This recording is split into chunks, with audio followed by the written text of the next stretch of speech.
ये भारत में सबसे पावरफुल जॉब है, क्योंकि वह राज्य सरकार उस अधिकारी को कुछ समय के लिए सस्पेंड कर सकती है, लेकिन हमेशा के लिए नौकरी से निकालने का अधिकार उसे नहीं होता है। सबसे डरा हुआ यही कर्मचारी रहता है कि ये जो डीएम है ना, डीएम, इसका नाम होता है कलेक्टर। ये राजा से कम नहीं है ये। तो आप जब आईएएस बनिएगा, 25-30 साल का अनुभव हो जाएगा, तो पूरा झुंड में रहिएगा, आप लोगों को बिल्डिंग में रखा जाएगा। 311 आर्टिकल 311 में कहा गया है कि संघ लोक सेवा आयोग के जो भी नौकरी करता है संघ लोक सेवा आयोग के द्वारा, उनकी नौकरी से आप ऐसे नहीं कि एक झटके में उनको नौकरी से निकाल दे, ठीक है। तो उनको ना क्या करना है, आप लोग को संरक्षण देना है। संविधान उन लोगों को क्या देता है, संरक्षण देता है। किसके तहत? 311 के तहत। इसलिए देखिएगा, आईएएस अधिकारी जो डीएम एसपी होते हैं, इन लोगों को नौकरी से निकालना काफी टफ हो जाता है। जो डीएम वगैरह होते हैं, डीएम एसपी मजिस्ट्रेट, इन लोग को नौकरी से निकालना काफी टफ हो जाता है, क्योंकि अगर आपने यूपीएससी या स्टेट पीसीएस के थ्रू क्या लिया है, जॉब लिया है, तो आपके लिए संरक्षण का अधिकार किसमें है? 311 में है। किसमें दिया गया है? 311 में दिया गया है, ठीक है।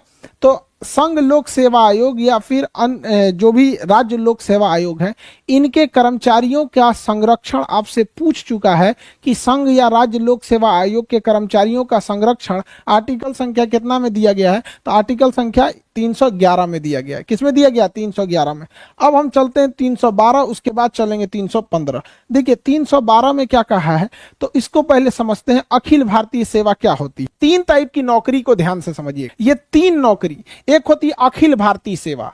अखिल भारतीय सेवा, अखिल भारतीय सेवा, सेवा का अर्थ होता है नौकरी, सर्विस, अंग्रेजी में कहते हैं सर्विस, ऑल इंडिया सर्विस। इसे क्या कहेंगे? All India service. एक होता है केंद्रीय सेवा, केंद्रीय सेवा, सेंट्रल सर्विस, केंद्रीय सेवा, सेंट्रल गवर्नमेंट का नौकरी, सेंट्रल सर्विस। और एक होता है राज्य सेवा, राज्य सेवा, state service, state service, state service. देखिए इन तीनों में मेन अंतर क्या होता है? इसमें होता है जो अखिल भारतीय सेवा होती है, इसमें आपकी नियुक्ति करती है केंद्र सरकार, आपकी नियुक्ति करती है केंद्र सरकार और भेज देती है राज्य सरकार के पास कि जाइए उस राज्य में ड्यूटी कीजिएगा और उसी राज्य से सैलरी ले लीजिएगा। जैसे आईएएस अधिकारी, आईएएस अधिकारी को सेंट्रल गवर्नमेंट नियुक्त करती है, ट्रेनिंग दे देती है, सेंट्रल गवर्नमेंट ट्रेनिंग दे दी। अब उसका कैडर डिसाइड करेगी कि किस स्टेट में उसे भेजना है। गुजरात में भेजेगी, कहेगी जाओ गुजरात में सर्विस करो, गुजरात में नौकरी करो, वहीं से सैलरी ले लेना। तो ऐसी नौकरी जिसे केंद्र सरकार नियुक्त करती है और केंद्र सरकार ट्रेनिंग देती है, लेकिन वह व्यक्ति आके राज्य सरकार के डिपार्टमेंट में सेवा देता है और राज्य सरकार से सैलरी लेता है,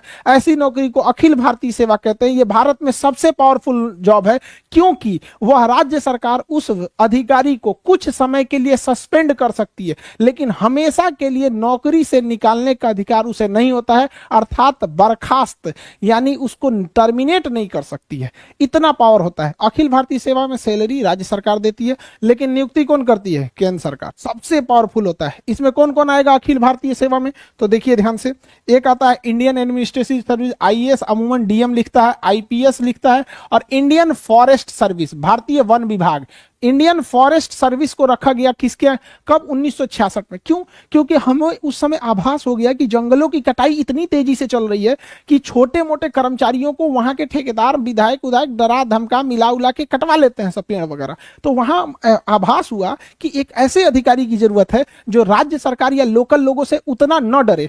आईएएस जो होता है ना, ये कार्मिक मंत्रालय इसको कंट्रोल करती है, इसे गृह मंत्रालय कंट्रोल करती है, और इसे पर्यावरण एवं वन मंत्रालय कंट्रोल करता है। आईपीएस की ट्रेनिंग किस शहर में? हैदराबाद। आईएएस की ट्रेनिंग किस शहर में? आईएएस की ट्रेनिंग, आईएएस की ट्रेनिंग मसूरी में। और आईएफएस की ट्रेनिंग कहां होती है? IFS, Indian forest service, Dehradun. केंद्रीय सेवा में केंद्र सरकार नियुक्त करती है और केंद्र सरकार अपने पास रख लेती है। केंद्र सरकार नियुक्त करती है और केंद्र सरकार अपने पास रख लेती है। ये होता है केंद्रीय सेवा। जैसे रेलवे, रेलवे में नियुक्ति कौन करेगा? केंद्र सरकार। ट्रेनिंग कौन देगा? केंद्र सरकार। भेज कहां देगा? रेलवे डिपार्टमेंट में। रेलवे डिपार्टमेंट किसका?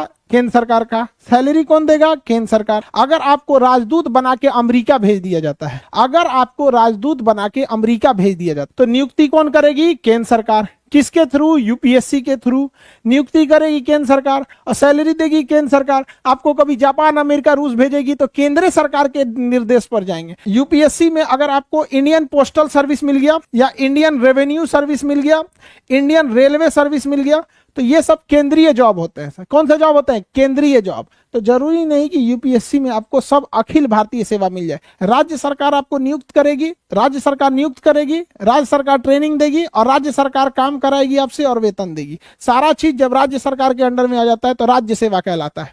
क्या कहलाता है? राज्य सेवा। जैसे बिहार दरोगा, जैसे दरोगा का एग्जाम, दरोगा का वैकेंसी कौन निकालता है? राज्य सरकार। एग्जाम कौन लेगा? राज्य सरकार। ट्रेनिंग देगी राज्य सरकार, काम कराएगी राज्य सरकार, और उसके बाद से आपको सस्पेंडो कर देगी राज्य सरकार, निकाल के फेंकियो देगी राज्य सरकार, टर्मिनेट भी कर देगी राज्य सरकार। सबसे डरा हुआ यही वाला रहता है, सबसे डरा हुआ यही कर्मचारी रहता है, क्योंकि राज्य सरकार के अंडर में ही सब कुछ रहता है। अरे भैया हमरा उठा के मत फेंक दियो। समझ में आएगी नहीं? अब जैसे कोई केंद्र सरकार, कोई एसएससी से आया है और Indian service selection board, SSC service selection commission, तो ये होता है ना स्टाफ सिलेक्शन वाला, सर्विस सिलेक्शन नहीं जी, वो तो दूसरा होता है, एसएसबी हो जाएगा। एसएससी, अब उसमें आपको कोई इनकम टैक्स में इंस्पेक्टर बन के आए तो केंद्रीय नौकरी है। बिहार सरकार उसको सस्पेंड भले कर सकती है लेकिन नौकरी से हटा नहीं सकती है अगर कुछ गड़बड़ करेगा। हालांकि वो केंद्र सरकार का है, बिहार सरकार उसको कुछ टच भी नहीं करेगी, यूपी सरकार। आप रेलवे में टेक्नीशियन, सपोज कीजिए लोको पायलट है, ट्रेन चला रहे हैं, ऐसे स्टेयरिंग नहीं होता जी, ए9 हैंडल होता है, ट्रेन चला रहे हैं, तो क्या राज्य सरकार आपको, यूपी सरकार का ये खराब ट्रेन चला रहे हो हटो, नहीं हटा पाएगी? कौन हटाएगा? केंद्र सरकार हटाएगी। तो सबसे ज्यादा कर्मचारियों के पास पावर किसके पास रहता है? अखिल भारतीय सेवा के, और सबसे कम राज्य सरकार के पास। जैसे पुलिस हो गया, सरकारी स्कूल के टीचर देखिएगा पोलियो पिलाने के लिए भेज देता है, कभी कभी चुनाव में ड्यूटी लगा देता है, कहीं कहीं तो नहीं लगाए ना इन लोग चुनाव में ड्यूटी। डीएम पूरे जिले के चुनाव का अपना सबसे बड़ा अधिकारी होता है, डिस्ट्रिक्ट मजिस्ट्रेट सबसे बड़ा पावरफुल होता है। लोग कहते हैं कि पढ़ लिख के राजा बनोगे, तो उन बकलोलवन को बोलिएगा कि ये जो डीएम है ना, डीएम डिस्ट्रिक्ट मजिस्ट्रेट, ये राजा ही है, समझ गया? इसका नाम होता है कलेक्टर, टैक्स कलेक्ट करता है पूरे राज्य से। ये राजा से कम नहीं है, ये पूरा जिला इसी के अंडर में आता है। तो जो अगर बोलेगा कि पढ़ लिख के राजा बनोगे तो कहिएगा हाँ अभी नाम बदल गया, उसी का नाम है डीएम। और पुराना राजा हो जाएगा तो कमिश्नर, डायरेक्टर, फिर बड़ी ज्यादा जाएगा, additional secretary, joint secretary, secretary, chief secretary. Chief secretary तो बहुत बड़ा पावर होता है, समझ में आ रहा है कि नहीं आ रहा? मुख्यमंत्री कोई भी डिसीजन चीफ सेक्रेटरी से पूछ के लेते हैं, चीफ सेक्रेटरी साहब क्या कहना है आपका? तो भैया चीफ सेक्रेटरी बहुत पुराना होता है। ये आईएएस जो निकालते हैं लोग ना, 25-30 साल का जब आपके पास अनुभव हो जाता है, बूढ़े हो जाते हैं, तब आप लोग को चीफ सेक्रेटरी बनाया जाता है। तो आप जब आईएएस बनिएगा, 25-30 साल का अनुभव हो जाएगा, तो पूरा झुंड में रहिएगा, आप लोगों को बिल्डिंग में रखा जाएगा। जितना पूरा आईएएस रहेगा सब ना, यूपीएससी निकाला हुआ, आप लोग कैसे क्लास में बैठे हैं, अभी एग्जाम निकालना है आप लोग को, सबकी ख्वाहिश है यूपीएससी निकाल ले।